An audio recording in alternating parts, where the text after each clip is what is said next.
بسم الله الرحمن الرحيم.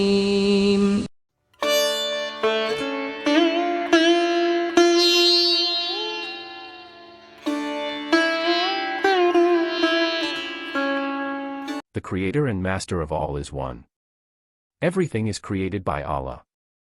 All these things have been created by Allah Ta'ala for His servant. Earth, sky, moon, stars. A bird, a sea, a river, a mountain. Flowers, plants, trees, fruits, vegetables, all these are the religion of Allah. When everything in the world has been made for the peace of His servant. Then came the time of creation of Adam. Then Allah created Adam. Then He created Eve from Adam's rib. Children born from Adam and Eve. And the children born from them. And their descendants. At that time the Creator and Master of all was one.